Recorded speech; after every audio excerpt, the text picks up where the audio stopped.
Allora, bene. Raffaele Padrone, segretario generale della sicurezza UGL Friuli Venezia Giulia. Io ho due domande. Inizierei con quella relativa al programma di Rai 3, perché effettivamente la situazione per certi versi ha messo sul tappeto alcune, nefandezze fatte anche da poliziotti che hanno disonorato, mi scusi, la divisa che indossavano, e non capisco come e perché continuano a lavorare.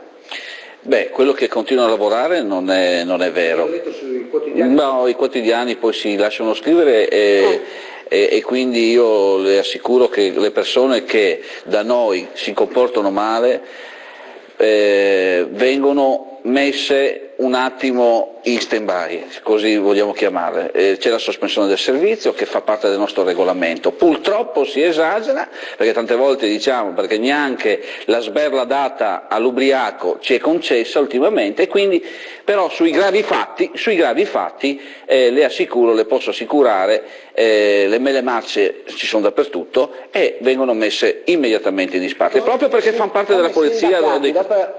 Perché io poi ho parlato con lei, dopo aver visto quel programma, no, che è stato veramente micidiale, come sindacati avete preso...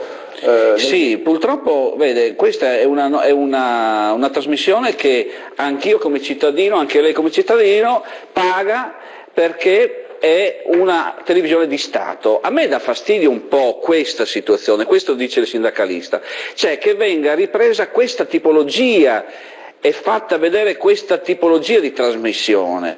Non è una giustificazione, però sa, è un pagare un canone per vedere solo le mele marce, cioè poi le azioni buone non vengono messe in risalto. Devono fare insomma un bilanciamento. È ovvio che noi non abbiamo... Mettere anche quello che magari si immolato. Esatto, allora mettiamo anche quelli che a Napoli e a Palermo si sono presi, sì. Esatto. No, allora, sono d'accordo. Ecco, allora tante volte è un po' strumentalizzata. Mi piace che il presentatore, il conduttore della trasmissione ha detto non è una trasmissione contro le forze dell'ordine. Alzo le mani per capire quando è. Un'ultima battuta, allora potete liberamente circolare nuovamente sui treni, sui pullman? Sì, noi ci eravamo lasciati proprio sabato perché il giorno 9 poi saremmo andati a incontrare come UGL, SAP e SIULP, le tre poi sigle sindacali maggiormente rappresentative in Friuli Venezia Giulia, ma anche a livello nazionale. Siamo andati e abbiamo incontrato l'assessore Santoro, insieme, direttore per la prima volta, credo una cosa anche ben fatta, con i rappresentanti del COCER, dei Carabinieri e della Guardia di Finanza. Siamo arrivati a una soluzione perché ci sembrava così strano quello che era uscito sui giornali, che la Santoro voleva sapere se avere un poliziotto sui treni o comunque un appartenente alle 5 forze dell'ordine sarebbe stato una cosa aggiuntiva alla sicurezza. Lo è.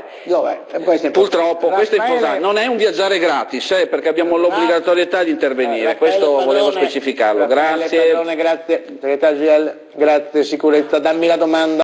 No? Veramente, cioè questa ragazza è stata licenziata per questa, cioè, ma dov'è? Lei che è un poliziotto, Padrone, per legge è vietato mettere in questa, per lei non esiste nessuno, non è mica travisato il viso, appunto. L'importante fra queste persone, vedere quelle che mi servono con le unghie lunghe, nere, che puzzano di capra e non si lavano nemmeno con il bidet, preferisco questa, punto.